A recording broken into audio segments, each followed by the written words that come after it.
Nashville's Kelly Cantor left rehab early this morning. You'll remember the country music star was arrested a few months ago for drunk and disorderly conduct. We can't wait to get on the road again. We can't wait for the tour to start. Kelly's feeling better than ever. She looks great, doesn't she, guys? Thank you so much. Silver wing. I want Bo to open for me. He's a singer. It's a good one. I've already got an opener for you. Child Stanton.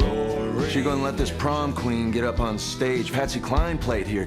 Why don't you come out on tour with us, Bo? Get out of these honky tonks and step into the big leagues. So You're gonna be opening for the Looney Tunes. They need to lock that one up and throw away the key. She's not crazy. Well, we see films that come from low places, even if sometimes they got famous faces. Gwyneth Paltrow, what the fuck are you doing in this movie? Hey, boy, you making fun of country music?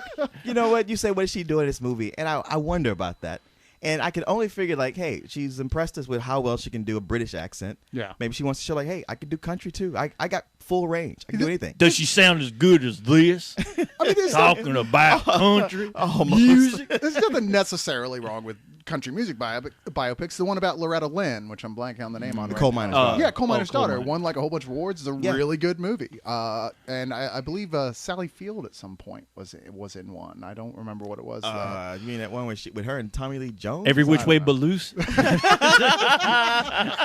There was some country music in there. Well, you had Johnny Cash, too. Yeah. Walk the line. Walk the line. So, I mean, there's nothing inherently bad about it. It's just that when we saw the trailers for this new one, Country Strong, it didn't look like it was going to be one of the good ones. No, it looked like who gave a shit. Well, Yeah. I mean, a big thing about it is that it's not based on anybody real. Yeah, it's as near as I can tell, completely fictional. Although I'm looking here and it says that the director says that Britney Spears was her inspiration for Gwyneth Paltrow's character. What? Okay. But only in the sense of like, let's watch a massive celebrity just completely collapse. And you know what? And that I could see, because there were times I was trying to pick out, like, who could this possibly be based on in any way? Right. And I saw flashes of Britney Spears, like somebody who could be that popular, who could, but I was like, okay, she's singing country, but she's dressed like she's going to a nightclub, which I guess country is trying to move even further into the mainstream, where you can wear your tiny black dress and Manolo Blahnik shoes, and while twanging on a guitar or whatever. But I don't know. I mean, you know what? If there's that would be the thing to make you go like, why would I want to see this? Well, the thing is like you guys are telling me that as far as Britney Spears is inspired, like, so what is this movie about? Like a chick who can't sing, who neglects her kids, and fucking goes on drinking binges? I mean, Well, you got that that's the partially thing. right. If it's Britney Spears, this is a tame version of Britney Spears.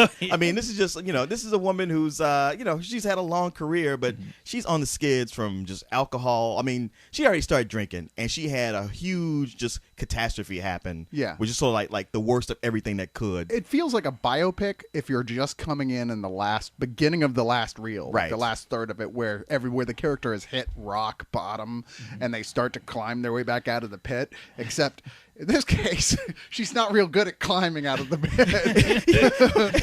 It's one where you watch one of these behind the music episodes, and like, okay, this is the part where they climb back, they hit rock bottom, but now there's a slow climb. This is more like somebody with a broom pushing them to climb up before they even really had a chance to breathe and take it all in. It's weird because the one thing about Country Strong that I kind of liked was that I didn't know where it was going. Yeah, I was like, okay, this isn't actually as traditional and standard a story as I thought it was going to be. But let's go ahead and get into what that is. I mean, right from the beginning, we're seeing like a sort of a young honky tonk type of guy, like almost an alt country type of guy, played by Garrett Hedlund, named Bo Hutton, who is clearly having an affair while with Gwyneth Paltrow's character Kelly Cantor while she's in rehab. Right. He works in the rehab. He works in the rehab. He works in he's like a nurse at the rehab, and everybody's saying like, hey, stay away. We know you like to sing country too on your own time. She's a big star, but stay away from her.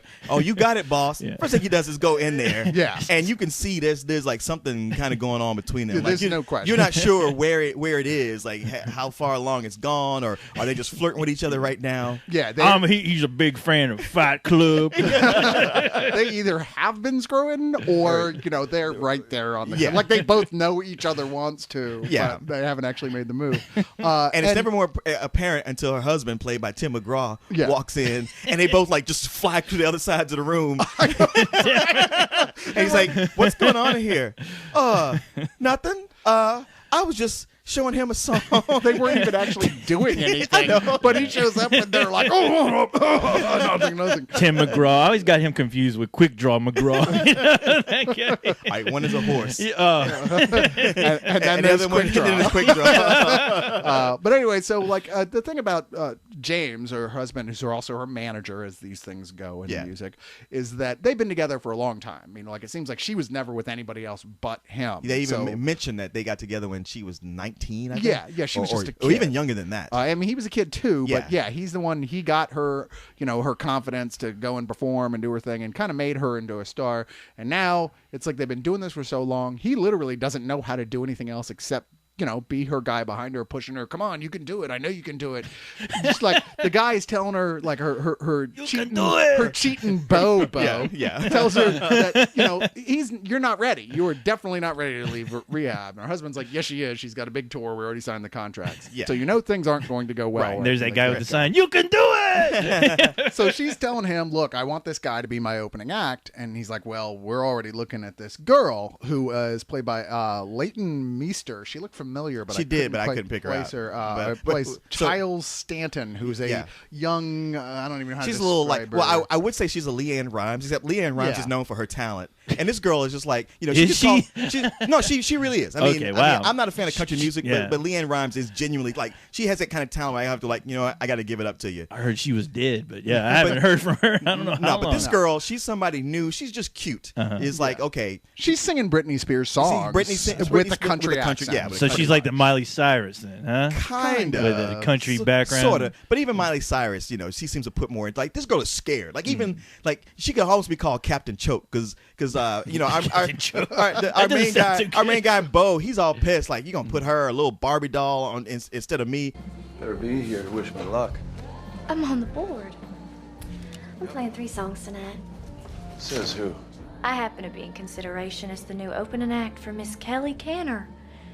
James, my new manager, booked me this gig as a rehearsal.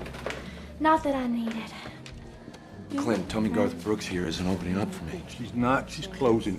Can't do anything about it either. It's your place. You can tell her no. To James Canner, I can't. You're gonna let this prom queen get up on stage? I mean, for Christ's sake, Patsy Cline sang here. I don't care if she sings Yankee Doodle Dandy. She's still gonna play. I'm not cutting your set, Bo. You've got the same 3 songs.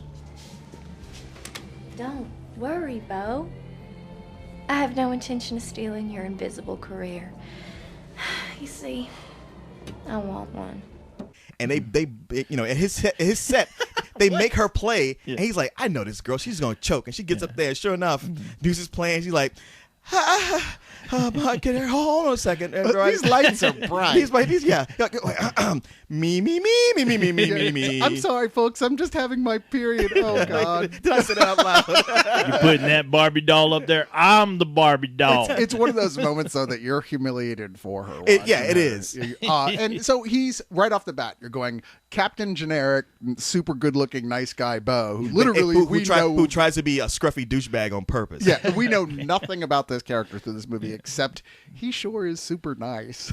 well, he's an asshole, but he's got a heart of gold. He's not even an asshole. He says something rude and immediately regrets it. I mean, his only bad quality is really, on the whole, that he's sleeping with Gwyneth Paltrow. Well, fuck you. I'm sorry. To me, I'm sorry. To me, the problem with this guy is that he's super self-righteous. He really wants to tell Tim McGraw, like, hey man, you don't know what you're doing with your wife. You don't love her, and you're treating her bad. Well, he's right. I mean, it's like, it's like, yeah, well, you're her sponsor. You're looking out for her. Hey, maybe you shouldn't drag her into an extramarital affair. Right. You ever think about that, asshole? Like the fact that you're sleeping with my wife gives you no room to criticize what I'm doing. Well, you know what? The thing is, though, if you were to weigh the two things that were going on there, I would say the husband is the one who is at more fault. But that's a matter of opinion. Well, and the thing was, I'm surprised. Like, I didn't hate this movie. As a matter of fact, it's hard to say, like, it's too generic. There's not enough going on to go like, oh, I like this movie, go see it. Yeah. But I found myself not minding it, and a lot of it was because of Tim McGraw's character. Yeah, he was an interesting character because he was very complex. And in the beginning, you go like, he's an asshole. All he cares about is money. He doesn't care about his wife. The longer the movie goes on, you start to see like, you know what? He's got a lot at stake here. It's not all about money. He is trying to do good for her in his own way. Yeah. And he's got a very legitimate reason to be pissed at her. Well, he does. He has all this anger that he's not able to release. And that's where it really becomes interesting. But at the same time, like once you get to the end, and guys, this movie really is a country song. Yes, in more it ways is. than it's not. It is. I mean, that's the My one thing that made favorite. me really forgive the ending because there's just like Check I know please. that's like so really, and then you go, well, Well. I guess in the context, it kind of there's no other way they could have ended it. Right. But you know what? Oh, the big. I want you to spoil it. No, you won't trap him. No, you understand why he's pushing her so hard, why he's angry at her, why he doesn't want to be intimate with Yeah. her. You do understand all that. At the same time, in reflection of what happens at the end, you can't help but turn around I and go go, like, you dick. Yeah, you're like, you know what, dude? Maybe you should have like handled that differently. Yeah, maybe you could see some couples therapy or something. But it's weird that the film is like it's in some ways it's like a romantic quadrangle because Yeah. you've got the girl Leighton Meester Childstan, the new young girl who really likes Bo. She's got the hots on for him, and he kind of starts to like her. She's growing on him as it goes along as she learns some integrity and wants to be a quote real country singer end quote. Well, meanwhile, like Gwyneth Paltrow likes Bo to the point like they're having an affair and she wants to keep him along like her boy toy, but she still loves her husband. Yeah. Wants to stay with the husband. Meanwhile, the husband may or may not be having an affair with the younger girl. Well, you know what? Only Gwyneth Paltrow is the one to bring that up, and nothing else in the movie supports that at all. Right. Well, I was going to say you don't really know that till 3/4 of the way through, but whatever. Sounds like he hauled the movie. You know, I don't know. Intricate like fucking storylines going on. and they stopped at one point halfway through and said, "And now here's Conway Twitty." It ended up being the relationships were a lot more complex. I would have thought for a movie like this. Yeah. And the fact that they had good acting, like Tim McGraw in the beginning, I was like, well, he's a singer. He's the least. He's got the least talent. But the longer it went on, I was like, you know what? This guy's actually not a bad actor at all. He brings a lot to this character that really solidifies it for me. It is weird how he's the only professional singer in this group, and yet he's the only person who doesn't sing in the movie. I know, isn't that odd? Yeah. I mean, even like the fact that Gwyneth Paltrow is the centerpiece character of the film in many ways, and yet she's practically a supporting character here. Yeah. And in fact, doesn't really sing anything until the very end of the film. Right. And then Could be you're a like- good thing. And then you're like, she's not bad, but her songs are the most irritatingly pop country of any of the It's ones true. in the whole It- film. it Whereas is- I was kind of surprised by how much I didn't mind most of the music in here. I was going to ask you about that because I felt the same way. There's a lot of the stuff that the character of Bo is doing is like kind of classic honky tonk stuff that's fun. That sort of stuff is like just shit, man. I want to throw a beer at the stage. Well, and yeah. get up and have fun. It is that kind of thing. You're like, look, if I got to listen to Get back to country- your roots, Cyrus. I wanted to be like That's Virginia, not West Virginia. it's that drunken hillbilly blues sort of and for what's the name for Childs to be so Britney Spears, it's like, you know what, there's never a point when you look at her and don't see her as a child. You might see her as a child in makeup, but she's only sexy in like what a young girl is and never that so her songs are appropriate for who she is. I even didn't have a problem with that.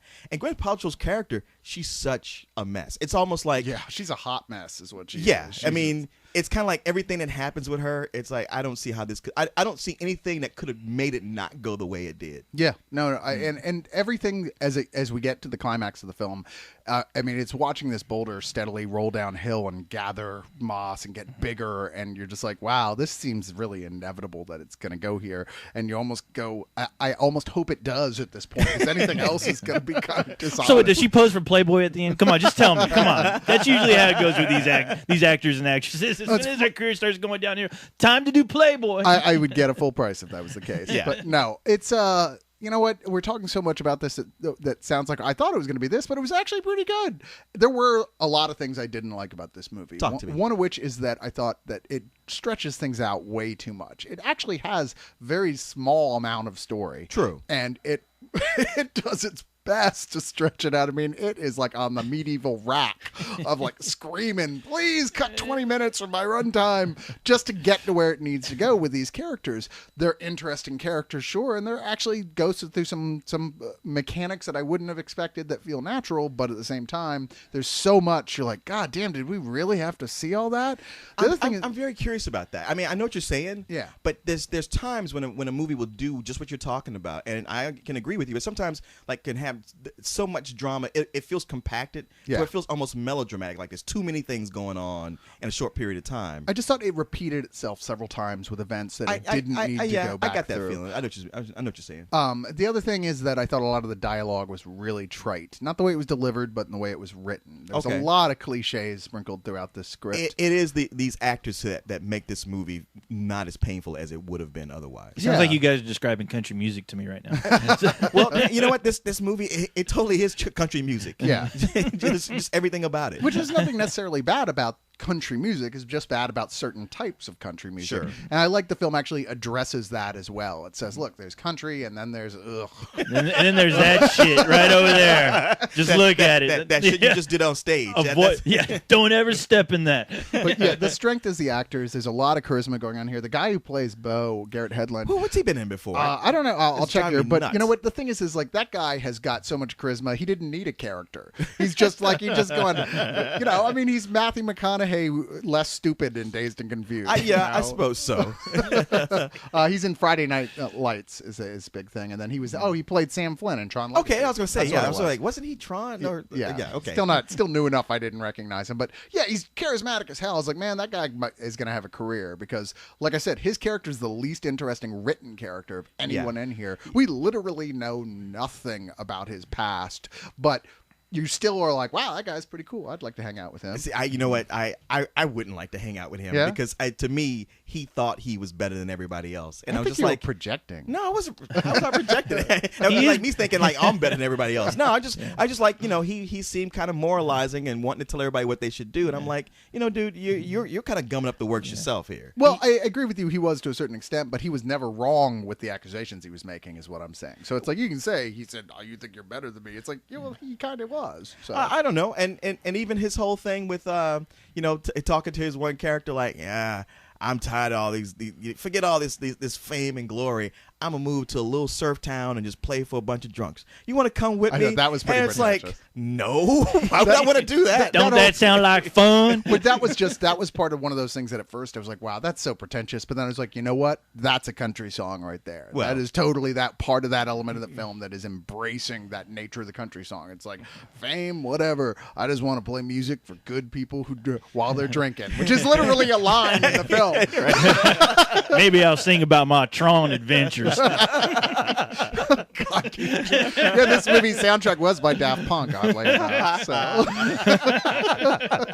But you know what do you give this? I give this a high rental. Yeah. I mean, it's almost a matinee, but it's hard for me to tell somebody like, hey, matinee, go check it out, because I mean, I saw it. It was 3 people in the theater besides me. I can't imagine it did very well this weekend. But at the same time, watching it, I was never bored. I was actually kind of into it. I even got a phone call and had to step out for a second. I was like, shit, I want to see what the heck is going to happen next. Yeah.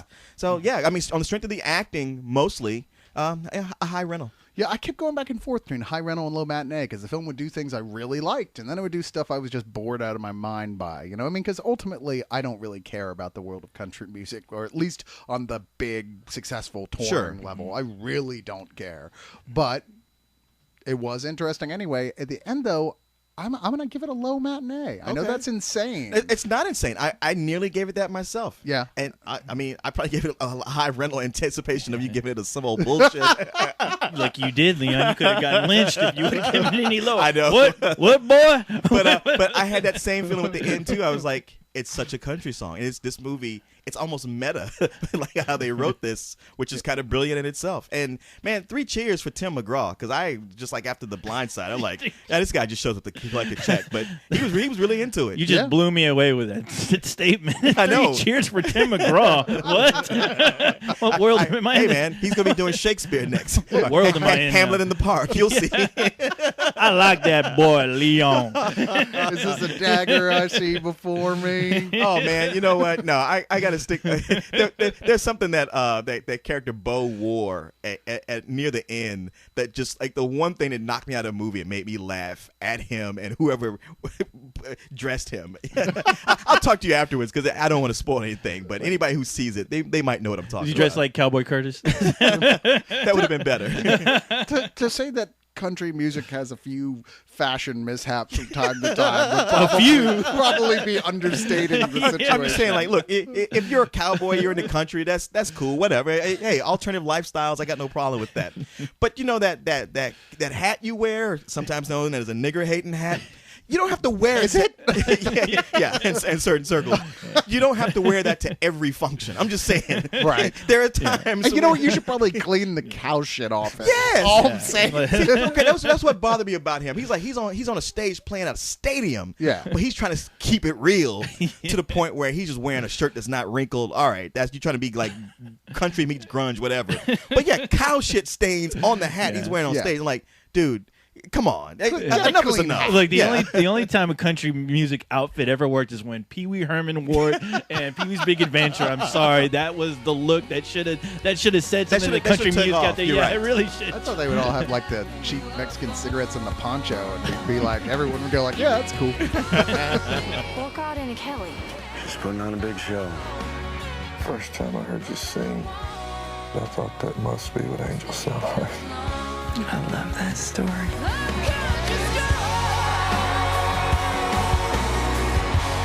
That's how it's done, sweetheart.